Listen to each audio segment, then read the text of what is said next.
অত্যন্ত নিকটবর্তী পার্শ্ববর্তী আসন মৌলভীবাজারে বড়লেখ এবং জুড়ি যে মৌলানা মুফতি বেলাল এখানে আল ইসলাম সমর্থিত প্রার্থী হয়েছেন, এইদিকে শাহেদ খান প্রার্থী হয়েছেন।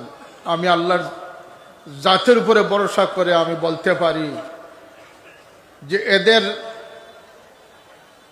এদের জীবন এইভাবে গড়ে উঠেছে যে মানব সেবার পাশাপাশি দিনের ক্ষেত্রে এরা একজন আপসহীন সৈনিক হিসাবে কাজ করে,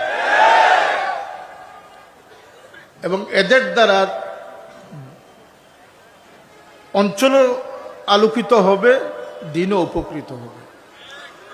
স্বতন্ত্র প্রার্থীর ক্ষেত্রে একটা সুবিধা হচ্ছে দলীয় প্রার্থী ওনার দলের এজেন্ডার মধ্যে সীমাবদ্ধ থাকেন, দলীয় কর্মীদের দ্বারা বেষ্টিত থাকেন, তার কাছে নাগরিক হচ্ছেন তার দলের ভোটার যারা তারা। আর একজন স্বতন্ত্র প্রার্থী ভোটার নন ভোটার সকলকে নাগরিক অধিকার দিতে তিনি সক্ষম। ঠিক না? ঠিক না? সবার জন্য দুয়ার খোলা থাকবে।